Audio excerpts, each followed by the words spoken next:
Good morning. You are in for a treat. It's my very great pleasure to introduce Amanda Randles to you. Amanda's from Duke University. She's the director of the Center of Computational and Digital Health Innovation. She's had many distinguished awards and honors and recognition, most recently her nomination to the SCW 75 for Leaders in Advancing HPC, AI, and Simulation. So please welcome Amanda Randles.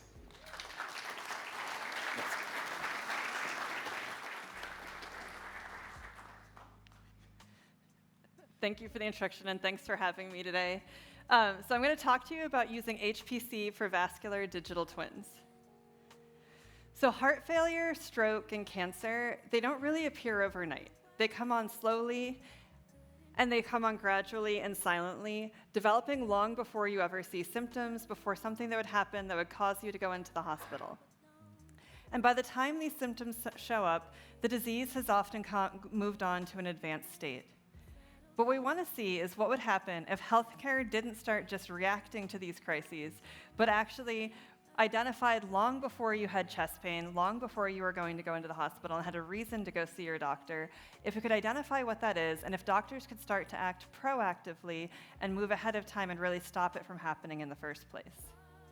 So imagine you're a patient living with heart failure. Long before you start to feel worse, your pulmonary artery pressure, or PAP, is already changing. You're having subtle changes in your blood flow that are indicating something is going wrong. And today, there are already implantable sensors that sit in your pulmonary artery and can identify these subtle shifts long before you start having any kind of issues.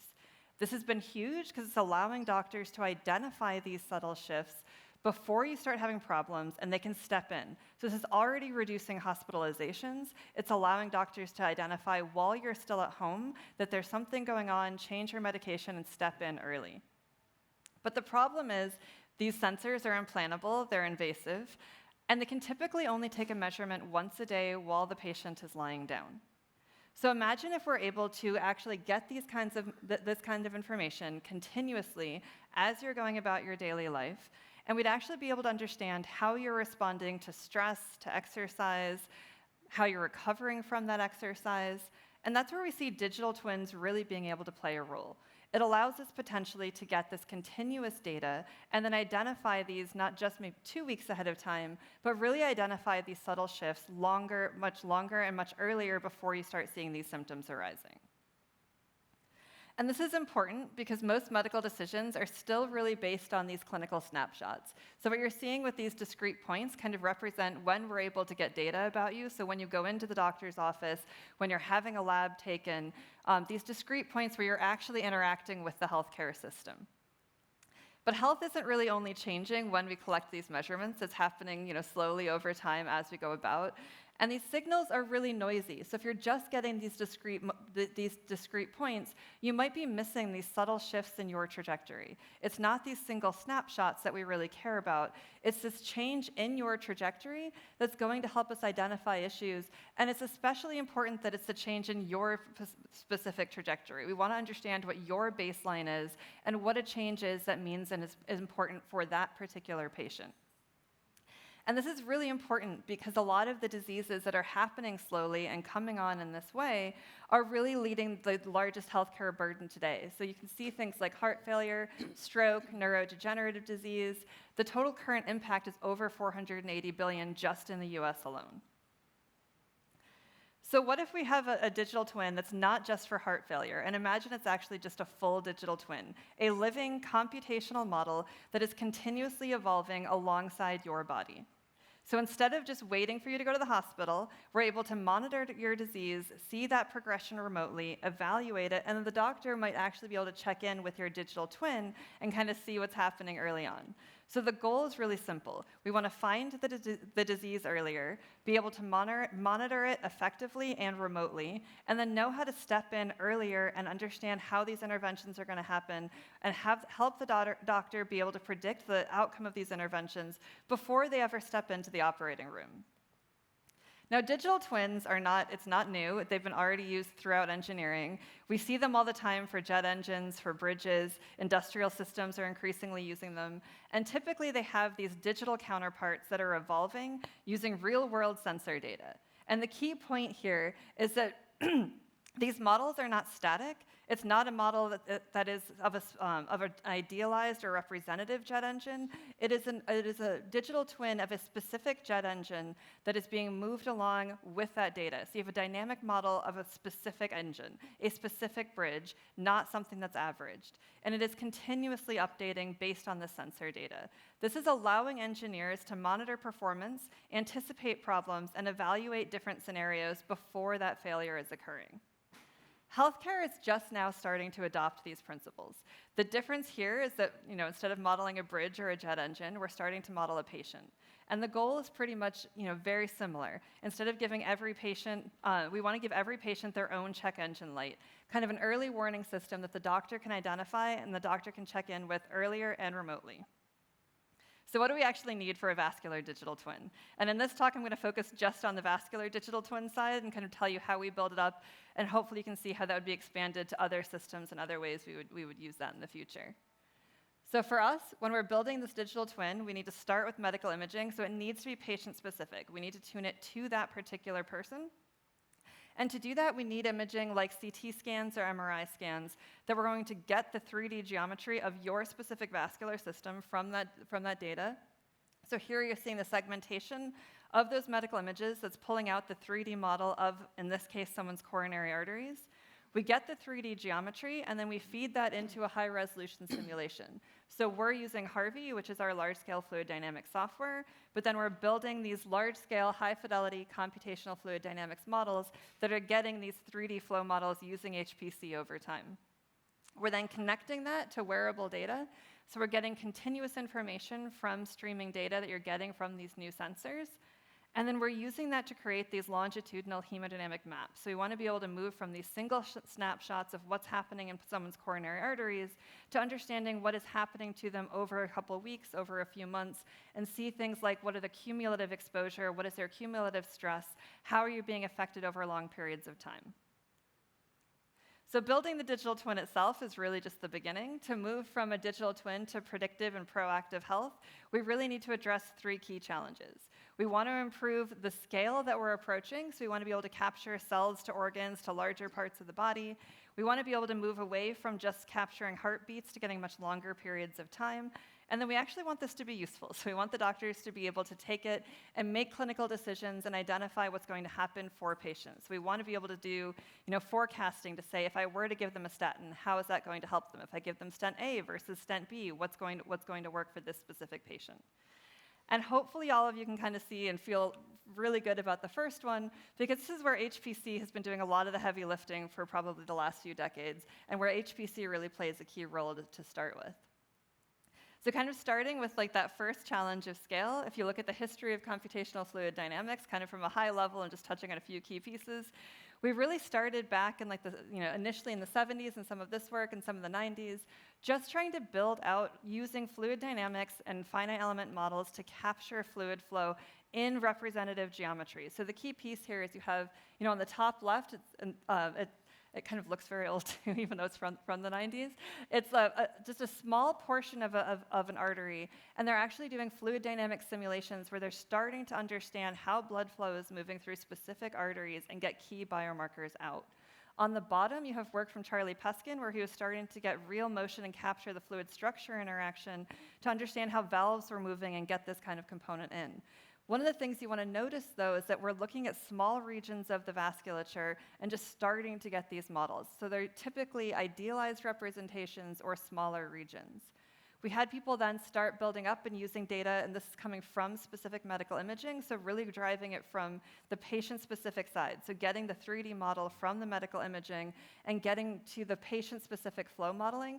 Again, it's still in that kind of smaller geometry, smaller regions of the body. And then we saw even like in 1977, the Scalic paper that was starting to build up real models of red blood cell membranes. So really getting to the point where we can use the finite element models to capture individual cells, start pulling together models on the cell component. And then the HPC side came in and allowed us to go from these real models of one cell to having many, many cells in these models. In 2010, we had 2 of the Gordon Bell finalists. One was ours from looking at blood flow in the coronary arteries. The key piece here is we jumped to looking at the cellular resolution in a full coronary artery. So we were able to model one whole heartbeat at cellular scale in someone's coronary artery, so kind of moving away from just these like small sections of the vessels to capture much larger regions. And then the Georgia Tech team had a fantastic paper where they moved from having just a few cells being modeled to looking at all of the red blood cells in a small drop of blood. So they were really capturing many different red blood cells, their interactions with each other, and this was all helped by using the large-scale supercomputing. In 2015, we pushed this even further, kind of again, pushing the scale, trying to get to much larger regions. Here we were using the Vulkan supercomputer at Lawrence Livermore National Lab, and we were able to push it so that we could get the entire vasculature. These are all of the arteries in the body, 1 centimeter in diameter and above. So the goal was really, can we push the scale? Can we get as much of the vasculature as we can? And how do we move it on that end? And in the same year, you had Koumoutsakis' work with Karnadiakis, where they were able to look at red blood cells moving through a microfluidic device and try to understand how the cancer cells are moving through there and kind of being marginated and improve the device design of microfluidic devices. So you're really seeing the interaction of the red blood cells with all of the, like in realistic geometries and kind of pushing the scale of what we're doing by using these large-scale supercomputers. So HPC has really played like a huge role in moving the scale that we could actually capture and the amount of resolution we could get. In our lab, we're also building digital twins and kind of building on this combination where we're trying to have digital twins to understand cancer. So what you're seeing here is the circulating flow. The red blood cells are weirdly in the blue side. White are going to be the cancer cells, so you'll see a couple cancer cells kind of moving through. And what we're trying to understand is where that cancer cell is moving, what's causing it to move in different regions, why is it staying in different locations, what's the residence time, what's kind of causing it to stay in different places, so we can understand those underlying mechanisms driving metastasis, so we understand what to actually target, so we could try to stop it in the future. What you're seeing here is really like, we were very proud of getting this simulation. We're excited about seeing this. But one of the things to point out here is that it is a very small microvascular system with very small vessels. What we wanted to be able to do is be able to look at the flow of a cancer cell over long distances, capture, ideally you'd want to have the entire body and have all the cells moving in. So we did, what every great HPC team does, and we tried to throw as many GPUs as we could at it to see how much we could model. And then from a disappointing standpoint, we used all of Oak Ridge's Summit supercomputer at the time, so we had about 24,000 GPUs.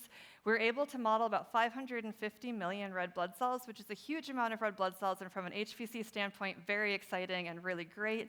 And that got us a teeny tiny little cube that was about 3.1 millimeters on all sides, which was very far. And I will say, my first grant was I'm going to go in and I'm going to model all of the cells in the body, and it is amazing that they funded this, and that is great. So that also showed that we really need to be able to develop new algorithms, and brute force and just waiting for the next supercomputer wasn't going to be enough. So what we decided to do was develop what we call the adaptive physics refinement model. It's really inspired by adaptive mesh refinement, so on the HPC side, you should probably see where this is going. What we care about is a specific cancer cell. What we want to understand is where that cancer cell is moving through the body. So the idea then, similar to adaptive mesh refinement, is have the really high resolution information right next to the cancer cell. And then we're saying downstream of the cancer cell, maybe 10 centimeters away, it may not matter the orientation of the red blood cells, but right next to the cancer cell, it really matters. What if that red blood cell, the angle of the red blood cell, how it's interacting with the cancer cell is going to change its behavior, is going to change where it's moving. But downstream, you may not need to know the orientation and that high fidelity of the red blood cell, but you do need to know how it's changing the viscosity, or if there's a vortex down the line, or what's happening in the larger regions. You can't just look at the window section, but you don't necessarily need to have the fidelity of all the individual cells. So what we introduced was this high-resolution window. Inside the window, you have all of the red blood cells being explicitly modeled, and you have the physics model of a fluid structure interaction piece. Outside the window downstream, we have just a bulk fluid. So it's a higher viscosity fluid that's capturing the overall movement and then being coupled to that window. So on the CPUs, we have the bulk fluid side. On the GPUs, we have the FSI side. And then what you're seeing is tracking the cancer cells. It's just kind of a representation where you have the little window following the cancer cell through the geometry, and you're able to get a much longer distances. You're capturing that cellular interaction over longer time, like over longer distances for longer periods, but it's much more computationally less expensive.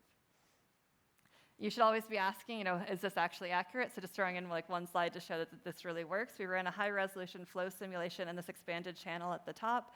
We tested the APR side on the bottom. We picked an expanded channel because it's going to cause the cancer cell to marginate much faster, so you see it moving up to the edge as it goes through.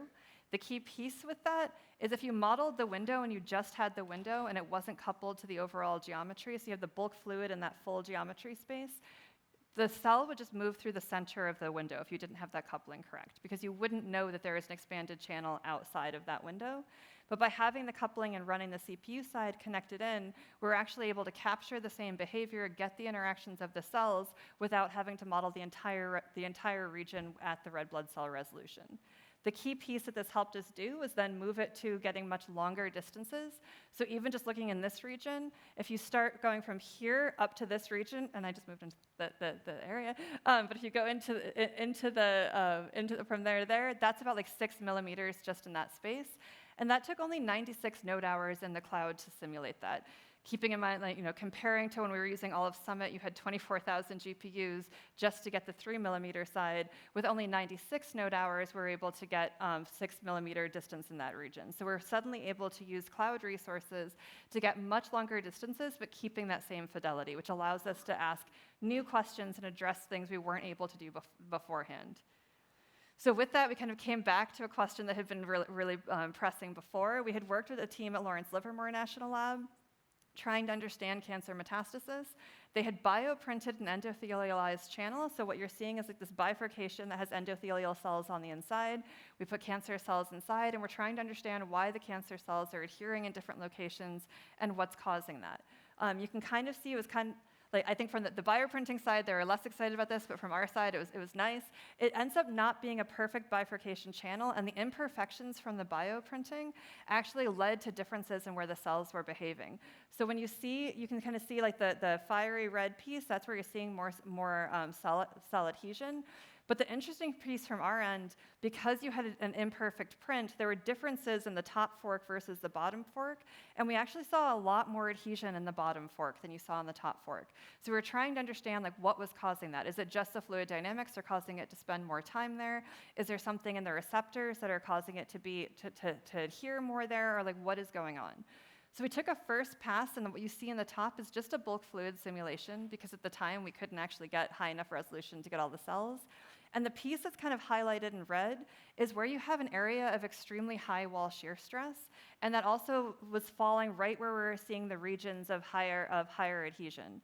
So what we were trying to understand then in our hypothesis was that the higher wall shear stress was causing receptors to be expressed that were increasing our likelihood of adhesion. And we thought that it was coming more from the adhesive properties and the changes to the endothelial cells coming from the fluid. But we couldn't really test that, and we couldn't tell if it was just, maybe the location is causing the cells to spend more time. So we started kind of building up, and we first did an initial study here, which you can kind of see is just the idealized geometry and a small Y bifurcation. But what you're seeing is the little yellow pieces are individual ligand receptors. So one from the HPC side, I want you to take away, we need to go to a really high resolution that's below the cell to capture these individual ligand receptors that are on the nanometer scale. So it's changing the scale that we need to capture. And it's important to actually have these adhesive behavior, because that's going to change where the cancer cell is moving. The top model does not have any adhesion included. Bottom model has the adhesion. You can see it's changing the behavior of the cell. So we've added that into the window, so now we can kind of see the little yellow pieces in there. We can capture that adhesive behavior, but by putting it into the APR model, we can get that over much longer distances and much longer periods. We also have the paper coming out next week where we have this with the red blood cells interacting with the window as well as the adhesion. So if you're still in Hamburg for ICCS next week, we'll be presenting that there. So we've really been able to push the scale that we're capturing, both in terms of the domain and the space that you're capturing, as well as the resolution down to those individual ligand receptor pairings. The next big point was trying to look at the time. We knew we could build incredibly detailed patient-specific models, but again, these are still just these snapshots. And human health is really not static. It is this trajectory over time, and that's what we really care about. So we've started focusing on what the field's calling chronophysiologics. It's the study of how an individual's physiology evolves over time. And really, I think this is where we need to be focused as a field. And this is the important piece that we're looking at. Again, it's not the snapshots. It's really how you are changing over time, what is happening for you over time, and we need to focus on these trajectories. So we're focusing, it's coming from the chrono being time, physio for the physiological function, and omics for the comprehensive system-level characterization. So that's where we're really trying to take this kind of blend with AI, machine learning, and the HPC side to allow us to move from these single time periods to really moving into this field of chronophysiologics. And it's a great time to be doing this because suddenly we actually have access to all of this available data. Until you had all of these sensors and you had this information, there was no real reason to run a much longer flow simulation because you had nothing to drive that data. And you might have some of the information from the ICU. We're only now in the last 5, 10 years able to get this data while you're at home, while you're going about your daily life, and suddenly everybody is wearing these wearable sensors and we're getting more access to this information. So it's kind of like the zeitgeisty side of we're getting these algorithms available, GPUs are kind of catching up and allowing us to ask these questions, and now we have access to all of these sensors. With the side of AI, I do want to point out and wanted to throw this in of you might be looking at this and being if we have all of these wearables and we have all this information, can't we just throw it into an AI model and wouldn't that data be enough? And I just wanted to point out signals on their own, such as your heart rate and the information we get directly from the wearables today and what we're able to measure today, and maybe this will change hopefully in the future, aren't always enough to get the biomarkers that we need that really are predictive. I think this is a good example. This is showing your wall shear stress map. So wall shear stress is associated with where you're going to have localization of disease and progression of disease. Areas that are, and you can see a little bit of it in the side on the right there. Areas in red are where you're going to have higher likelihood of disease. This is for one patient side. This is a simulation for a second patient, and you can kind of see they have much higher risk areas. There's a very different risk profile in this state. The important point here is these are two very different geometries, but these are for the exact same heart rate for both of these patients. Just having the heart rate data wouldn't have been enough. It's really that synergy of how is that heart rate pushing blood flow through your specific geometry, and how is that changing your risk profile. So we need more than just throwing in what we're getting out of the wearable sensors. We need to combine the information from these physics-based simulations, from that kind of data that you're getting with the synergy with medical imaging to really understand patient-specific profiles. The other piece that's also disappointingly not enough is we can't just wait for the next biggest supercomputer and just use conventional brute force HPC. When we've been modeling these blood flow simulations, the way you kind of split this up, we typically will, you'll split it up in the domains. The piece you have over there, each color is a different node, is going to handle that different region. You try to split it up as much as you can, and that's how we got to the large-scale full vascular side. You just throw, and this is the scaling graph from it, you throw 1 million processors at it, you split it up enough, and you're able to get to a much larger domain. This is an older scaling plot from 2015, but it shows you this was using Vulkan, and I still like this one because it's the one that has the 1.5 million nodes to it. If you look at our scaling plot, we're getting really high efficiency. So we're able to use these systems really well. We're getting, in the best case, maybe 98%. Then you get down to the cerebral, and we're getting I think it was closer to about 85% efficiency. But even if we're waiting for Aurora, Frontier, we started running on El Capitan, it's not going to be enough to be able to get us to where we want to get. And this is really because the simulation that we had, and we don't, yeah, sorry, just want to make sure there's no sound on this. So the simulation that we had, this is from 2010. This is a code called MUFI that we had worked on prior to ever working with Harvey.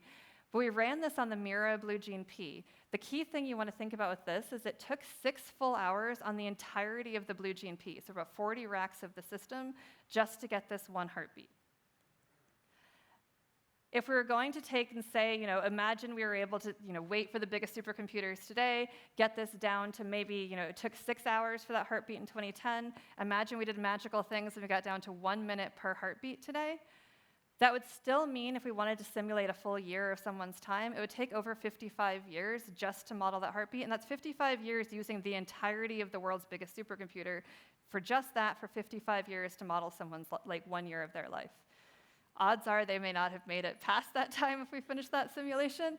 And kind of like weather forecasting, we would really like to know, before you have the heart attack, that the heart attack is going to happen, and this isn't really a viable option.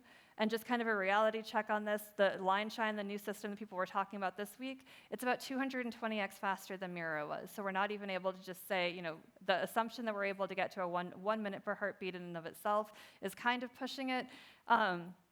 But then the main point here is we need some other way of getting there. So we turned to a different method, and we kind of drew inspiration from looking at different ways where they, a different process where they had a lot of data trying to put it back together. So we're looking here, and maybe this is also like I went to grad school during the whole, or I went to undergrad in the 2000s where the whole Human Genome Project is going on. So we kind of took inspiration from that, where they have this long, you're trying to sequence the entire genome, you're trying to pull all of that together, and the way they approached it was breaking it down into smaller pieces, doing all of that in an embarrassingly parallel way, and then putting it back together again. So we kind of looked at looking at a heartbeat over several weeks, or looking at your sequence over a year, in a similar approach of like, is there a way, does your heartbeat and like your blood flow happening at 9 a.m. today really affect what's happening to you 3 weeks from now, or are there points that we can separate this out, find these small hemodynamic units, simulate them in an embarrassingly parallel fashion, and then piece them back together. And then even better, are there different chunks of these hemodynamic units that happen multiple times, so we don't even have to simulate it multiple times? Can we simulate it once and then say, like, my 9 a.m. today is very similar to my 9 a.m. next week? Can we kind of piece that together and not have to simulate it multiple times, and be able to kind of bring all of that back together in a good manner? So luckily, we have some really great students at Duke that are willing to try these kinds of things. So Cyrus led the development of this model. So some of the big pieces he added in were driving the flow simulations from wearable devices and being able to take in data from a wearable, drive your flow simulation. And then he tested this approach that we're calling like the longitudinal hemodynamic mapping framework, where we break the heartbeats down into small hemodynamic chunks, simulate them all in parallel, and then piece it all back together. What you're seeing on the top with the black line, we shut down our cluster at Duke for about 4.5 months. We did a brute force simulation to get the ground truth gold standard to compare against. By shutting it down for about 4.5 months, we were able to simulate 750 heartbeats. That was more than like the world record at the time, which was only about 30 heartbeats, but it only gives you a few seconds of time. It did give us a gold standard to compare against, so we were able to see, and weirdly, you're not seeing it on the line, the black line, like the green dots that you're seeing from LHMF will overlay exactly with about 1% error at maximum for the biomarkers that we care about. So when we're looking at wall shear stress, blood pressure, the velocity of the blood flow, we saw less than a 1% error as we went across these 750 heartbeats. We were then able to move this even further, so we pushed it to looking to about 6 weeks of time.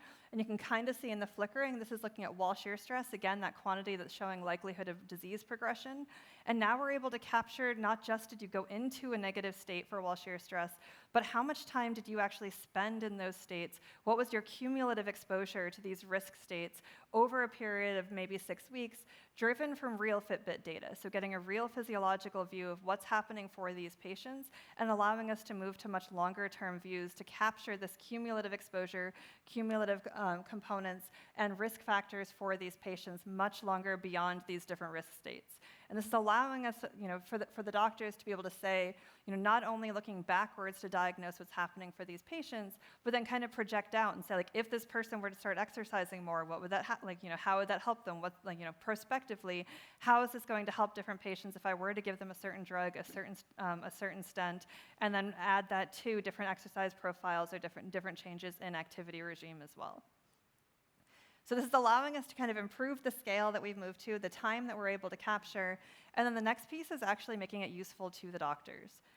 So the first step, and I think this is just the canonical example that people use, and this is more in that snapshot kind of building up, I would say this is more in the personalized models. The way we're seeing it today is looking at fractional flow reserve. So helping doctors identify, do you need a stent or do you not need a stent? Conventionally, what they would do is put a guide wire directly into someone's artery. They'd measure the pressure before and after your plaque buildup, so before and after that narrowing, and then it's just the ratio of that pressure. If it's above or below 0.8, they decide if you get a stent or not. So we did a large-scale study capturing this quantity, which is fractional flow reserve, and showing that you can use these kinds of models, so these kinds of digital twins, to accurately match and capture what you would have gotten with the invasive guide wire. We're able to get with tools like Harvey and get less than 5% error in those models. There are tools like this with HeartFlow, with CathWorks. There are many similar tools that are actually FDA approved, being really accepted across the community. And this is really like kind of one of the first places that I think we're seeing these digital twins really impacting clinical care. We then took this to the next step and kind of coming back to the heart failure side. This is the model of the pulmonary artery. So I mentioned those implantable sensors that are capturing that pulmonary artery pressure. And that with the, by sitting in your pulmonary artery, they're taking that measurement every day, once a day, while the patient's lying down. And we were able to show that you could match that pulmonary artery pressure that you're getting with the IHM as the implantable hemodynamic monitor. We're able to match with a non-invasive digital twin the pulmonary pressure that you are getting with those implantable sensors using the non-invasive tools like Harvey. We then want to push it to the next step and kind of see, how do you actually use these to understand what the clinician should be doing and how do they get the interaction? And I imagine many of you are kind of wondering, how do you actually combine this with the AI side of things? So what you're seeing on the left in that video is a tool that allows doctors to interact with the geometry. It's actually written in Unity, so if you're into the gaming side, you can play with this in virtual reality, which gives the doctors more of an intuitive vision of what's happening. They can put on their Vision Pro if they really wanted to and play with it on that end. But if you see this, it allows them to go in and identify if you have two different narrowings and they don't know which stent they should be, which one they need to stent, they can go in and test it ahead of time before they go into the operating room, play with it and change. If I put stent A, if I put stent B, if I were to remove the one out of the main branch versus the side branch, what's the better option for this patient, and play with that ahead of time. By combining it with the machine learning side, we can then give them immediate real-time feedback. They change the geometry using that tool, and then using the machine learning models, it predicts immediately in real time for each patient what the result of that, how that change would have affected the flow. So what you're seeing on the top are seeing the predictions using a machine learning model to identify what the flow would be in two different treatment options for the coronary arteries. And then at the bottom, we did this for peripheral vasculature. So we're looking at the leg. What you're seeing in white is the Doppler ultrasound after the treatment. So this is what actually happened for the velocity flow being measured in the patient after they had the treatment.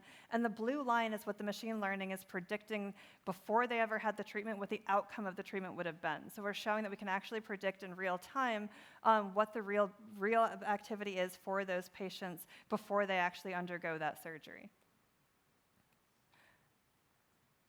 So with this, it's allowing us to kind of change the scale that we're approaching it, bring it in with the machine learning and the AI, and really start allowing us to advance the computational science, the use of these digital twins. And what we've seen over the last 50 years are really allowing computational science, high-performance computing, to transform our ability to model the world around us. We currently use it to do things like forecasting storms ahead of time. We forecast the climate. We even forecast infrastructure performance for our different HPC systems. But one of the most complex and dynamical systems that we encounter, which is human health, we're really not seeing as much of the improvement in that area as we would like to. Today, clinicians are still making their decisions based on these single snapshots of when you're in their office, when they can take that specific measurement. And we'd like to move it to really allowing the doctor to have a continuous representation of that patient, to understand what is happening for that patient while they're at home and not in the office, and give something like the digital twin that the doctor can check in with remotely. For that, we need to address these challenges that we've kind of been talking about throughout. We need to connect to the cellular biology, understand what's happening with these cells from that cellular to organ scale to the next point over much longer periods of time. I really think what really matters is going to be this trajectory for the patient and not these single time points. So we've kind of combined our idea of having like this APR to capture down to those single individual receptor pairings with things like that longitudinal hemodynamic map to allow you to get these much longer time periods, and then really putting it in with components from the AI and machine learning side to allow us to support clinical decision and understand what's happening for that patient. We want to be able to move to the forecasting of these events and allow doctors to understand what is happening on the long term for these patients. And HPC has really played a key role in how we've been able to move that along. If we look over the last few decades, advances in HPC have continuously expanded not just the scale of the simulations, but really the kinds of questions we're able to ask, how we're able to approach this. In the 90s, I think our goal was really just, can we simulate the flow, and simply can we get to a high resolution, accurate model of blood flow simulations? In the 2000s, we made a huge effect and improvement on making them patient-specific, finding ways to find new biomarkers and replace these invasive measures with the non-invasive approaches, and making these really patient-specific models. In the 2010s, we started pulling out new biomarkers and validating things like the wall shear stress. You saw the emergence of things like fractional flow reserve CT, and they were actually starting to be adopted in the clinic, and it's kind of moved forward in that end. I think now in this decade, we're really starting to move from these accurate single snapshots into things like this chronophysiomics approach. So I think we're starting to see the movement from these snapshots to these long trajectories, trying to understand, not just a patient or a population average baseline, but really getting into personalized baselines, understanding how you are changing over time, and how we can come in and identify these issues based on a patient-specific level over longer periods of time. And I think that's where the next decade is going to be going. So I think in the next decade, we'll start seeing this proactive and predictive health forecasting and really help us understand where the trajectory is going. It's not really just about predicting that single state for that human anymore. What we want to be able to do is predict what's going to happen for you. Can we forecast what is going to happen for that patient in the next few years? And then what can we do to change that? And how do we help them? And how do we identify it? And how do we identify, what is the best treatment option for that person? How is it going to change? And how do we let them access this data as well and kind of see, how do they use that information to inform their decisions and understand how they're going to make their actions? So we're hoping that with HPC, it's not really just expanding the kind of size that we can address, not just the time scale, but I'm really excited about the kind of questions that we can answer and how this is really changing what we can do from that side. So with that, I'll mention that everything I've been showing today is a huge effort from a lot of team members over the years, a lot of collaborators over the years, and I'll pause here and ask for questions.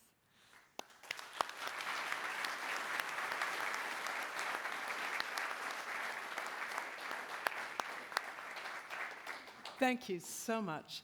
I'd like to invite questions from the audience. We are able to do this on swap card, or there are dotted around the auditorium microphones. If you could please go to one of those and speak so that it could be picked up on the recording. So if I could invite you, or we can. Right, I'm going to take the gentleman there for the first question. Yeah, so Ashik Ranjan from University of Leicester. This is a great talk. So looks like most of the challenge has been simulating the data. Yep. And AI was just used to learn from what you have produced. How do you ensure that what AI is producing is accurate? Because there is no mathematical guarantees that you are using to actually simulate the data. So, because doctors would be suspicious of simple AI because that's just a black box model. Yes. Yeah, so from our end, AI has been in a couple places, and we haven't been using it for anything that we can't validate at this stage. So you'll see AI being used in our pieces of doing the segmentation, where there is a ground truth manual segmentation of how do we pull out the vessels, but AI is helping speed that up, doing finding regions in a much faster way, much more complicated geometries. When I started doing this, we literally hired somebody who would sit there and by hand go out in every single vessel, and it would take her 8 or 9 hours per geometry to figure out the segmentation. We can now do that in seconds. So that side is one piece of it. And then everything we're doing is using like the explicit flow simulations as part of the validation. So we're using, or the verification side of it. So we use the data where we are measuring like for fractional flow reserve. We have those invasive measurements. We're always tying it to the clinician side where we're using biomarkers that they already know. And right now we are, validating with that. So we're using, like for heart failure, we have the implantable sensor. We are comparing against, what are we predicting for that measure in the clinical component. We've done that for both the fluid simulation and the ML predictions. But it's tying it to specific metrics that we can measure in the patients. And then for the ones that we can't measure in the patient, we're using an explicit flow simulation and comparing the ML to our flow simulation on that side. But we haven't gone out and started predicting things that we don't have, a brand new digital biomarker that you can't, is a combination of many different things. I think that's something down the line, it's a key question of like, how do we actually keep validating it and making sure you actually trust, like, have an open, a verifiable model of what we're doing. We've been choosing interpretable methods, and that side of it, we haven't gone to the black box side of it, but I think that's something that's it's critical and important to pay attention to. Yeah, so my last naive question. Yeah. Why are not using generative AI to generate the data that you are using simulations to do it? Sorry, can you repeat it? So you're using simulations to generate the data. You could use the same thing with generative AI. That would be much more cheaper and much more efficient than using that complex simulation models. To use AI to predict the models? So use generative AI to generate the data that you are producing, actually. Yes. So because that would be probably much effective way of producing data and much quicker. No, and I think that like down the line, that'll be like where we want to get to like more synthetic populations and creating more data, but it's kind of just like trusting the pieces along the way and getting there and building that confidence on that end. Thank you. Yeah, definitely. I'm going to invite our next Hello, question. my name is Ariane Rüdiger. I'm a freelance journalist for Data Center Insider and Big Data Insider. I would like to rather ask a not so much technical but medical question. How many people are right now in these trials or in these experiments, and how realistic is it for the reasons of cost and so on that this method will ever get into the broader population? Because there's still the health system in the United States, there are still at least, I would say, 10-15% with people without any insurance. Yep. And a lot of others who would never get paid for that kind of treatment by the insurances. No, I think that's a great question. And so there's kind of different pieces of like where we'd want to go long term and then where we are today. Today, what we're looking at are, we have studies going for the heart failure side. We have work going on in carotid revascularization. The studies we have going now are for patients where, like, for heart failure, to get the implantable device, they had to have a CT scan as part of, as like the way that they're diagnosing today is using the CT scan, and that is part of the clinical care. And then we were adding on these simulations to see if the simulations can help identify issues earlier and augment what you have with those devices. But it's not. We are not adding more, we are not adding more medical imaging at this point, which is where like that would be a big cost if you want to just make this generally available for the, a healthy person who just wants to know their digital twin, have their wearable device, and go forward. We're a ways off of something like that. We're not saying go out and get a new CT scan and we're going to have a new digital twin for you. I think that is something. Maybe that would be useful down the line, but right now we are targeting diseases where you have a known disease and these kinds of digital twins can help you, or they can help the doctor identify like which stent do you need, where you already have those images or there is a reason to be getting these images. We're not trying to have someone get more radiation than that would be necessary at this stage. On the flip side of that, we are also making a huge effort to develop these models with things like commercial wearables. So we're not using any medical grade wearables. We are trying to do everything we can with Fitbits, with Apple Watches, which while those are all still expensive, we're trying to figure out how to use things that the general public is actually, many, like the prevalence of like Apple Watches is like 120 million users even just in like 2022. Like it's, the wearables are getting much more common for all populations. So we're focused on trying to use things like the Fitbit side and other tools that are more accessible and maybe easier to cover for people. But it's something that we're definitely working with and trying to figure out. But it's something I think. Yeah, it's something we need to address as we go forward and not have it just be like you don't want just yeah, the rich person who come in, get their full body scan, and they have access to this digital twin, and nobody else is going to. And we're trying to keep that in mind as we go.